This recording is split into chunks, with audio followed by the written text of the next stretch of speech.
Poi io devo dire, anche qua se mi passate una battuta, quando ho visto l'intervista della Moratti contro Pisapia e l'attacco violento e vigliacco fatto in fine di trasmissione, ho capito che ha raschiato il fondo del barile. Una cosa autocritica per noi è come quando abbiamo detto che se a Roma vinceva Alemanno tornava il neofascismo. Mi è venuta la pelle d'oca perché ho capito che avevamo perso il contatto con la realtà di Roma e difatti abbiamo clamorosamente perso nei quartieri popolari. Però lì a Milano, l'ha detto già bene Pippo, io non voglio fare ovviamente nessuna aggiunta, però si è consumato qualcosa di straordinaria importanza, cioè le persone hanno dimostrato questa volta, e anche in altre occasioni quando non hanno votato noi, non è che sono furbe ad alternanza a seconda che ci votino o meno, però che non ne possono letteralmente più di una politica diventata grande fratello, battutopoli, scherzi, attacchi personali, dileggio, perché guardate che l'operazione che ha fatto Berlusconi, vi dico due punti e poi passo alle cose che riguardano noi più direttamente. Lui ha fatto un'operazione dicendo: se io non prendo 53.000 preferenze la sinistra mi fa il funerale. Guardate che con l'elettorato di Milano un presidente del Consiglio, già che si candidi capolista in Consiglio Comunale, è una offesa all'intelligenza comune e la gente lo ha capito. Ma con la sua esposizione mediatica prendere metà delle preferenze che lui aveva preso è una sconfitta che non verrà cancellata da nessuno. E quando lui si presenta a Napoli o in altra città, non ricordo, e dice cose del tipo che voi avete sentito: la sinistra è antropologicamente diversa da noi. Ora, in politica ci stanno i dileggi, ci stanno le battute, ci stanno a volte anche le vigliaccherie, ma i leghisti e il Popolo della Libertà avranno un'amorosa, un amante, un cugino, un fratello, uno zio che vota per noi e col quale magari a Natale mangiano il panettone e non possono pensare che sono antropologicamente diversi. Cioè, in bocca al Presidente del Consiglio questa operazione suona offesa all'intelligenza comune. E poi per sovrapprezzo, subito dopo le elezioni, Berlusconi dichiara: la colpa è del Carroccio. Io dico, se vanno avanti così, cioè veramente. E la Moratti, che è intelligente, dice: adesso parleremo di cose serie e di problemi concreti, che è la più colossale forma di autogol, come dire che fino adesso hanno discusso di puttanate. Salvini dice: noi porteremo il nostro contributo se.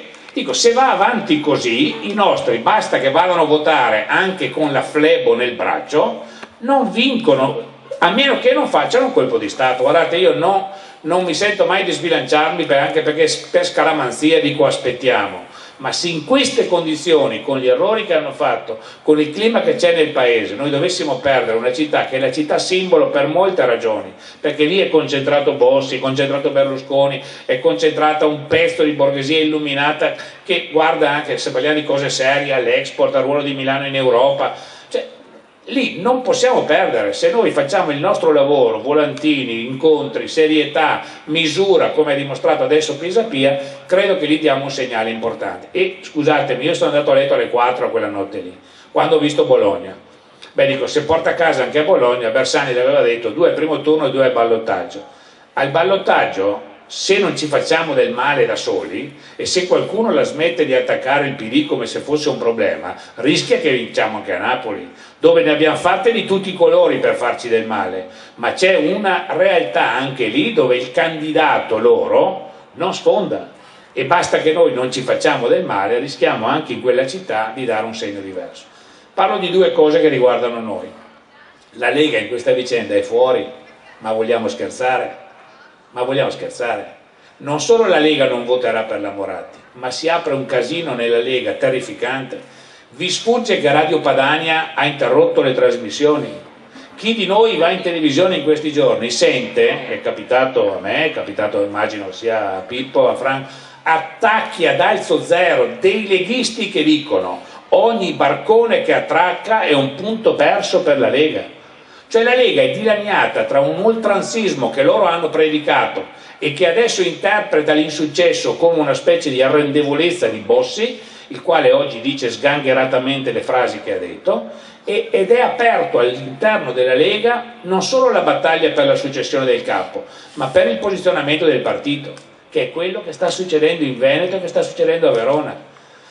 Guardate, se avessimo rinviato noi 3 volte il congresso del Partito Democratico, ci avrebbero lapidati sui giornali. Loro lo hanno rinviato tutto il tempo necessario per capire a Verona se Tosi prende tanti voti tali da diventare il segretario del Veneto e quindi diretto interlocutore di Bossi a livello nazionale, perché loro chiamano Gobbo segretario nazionale della Lega, perché nel loro statuto c'è ancora l'articolo 1, poi attaccano i palestinesi perché dicevano che bisognava buttare a mare Israele, ma nel statuto della Lega c'è ancora scritto la secessione.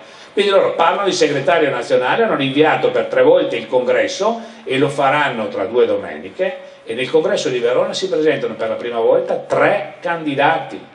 Non sfugga a nessuno di voi il fatto che Zaia è stato trascinato dal presidente del consiglio regionale, quello Dovaldo Ruffato, da Franco che è vicepresidente, dall'altro collega, alle celebrazioni del 150esimo, lasciando a casa tutta la delegazione della Lega e portando, come fanno i farisei, solo il capogruppo nella prestigiosa aula dell'Università di Padova, come Verona città medaglia d'oro della Resistenza. E al contrario Tosi invita per contrappasso Napolitano, dice che si può cantare l'inno nazionale, che lui non ha nessuna vergogna di riconoscere tutta una serie di cose, naturalmente dopodiché, dopo che era andato sui giornali, togliendo Napolitano per metterci Pertini perché gli era più simpatico. Tosi non è un grullo, come direbbero i toscani, è uno che annusa l'aria e che capisce che quella stagione lì sta finendo. Ma anche in Veneto, così come a livello nazionale, per la Lega si apre una discussione molto seria, e vedete che nessuno parla più di elezioni. Con chi si presenta la Lega se si va al voto politico? Con chi?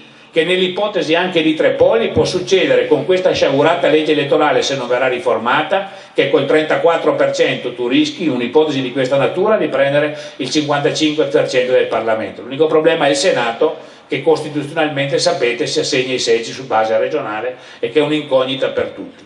La questione è aperta, noi siamo di nuovo in gioco, credo che la segreteria abbia fatto da questo punto di vista un lavoro serio, Fassino ha fatto un lavoro serio, a Bologna nonostante tutto stiamo recuperando, le dichiarazioni di Bersani rivolte ai nostri possibili alleati sono serie, anche quelle rivolte ai grillini, che non sono nemici del popolo, sono persone che avrebbero bisogno di discutere con una politica, e ha fatto bene a Bersani a dire: potete dirmi tutto quello che volete, che non siete d'accordo, ma non dirmi che noi siamo uguali agli altri. Volete discutere con noi? Discutiamo. E non a caso a Milano la posizione sarà o astensionismo, ma quelli che vanno a votare non votano certo per la Moratti. La questione è aperta, quindi in Lombardia, è aperta in Veneto.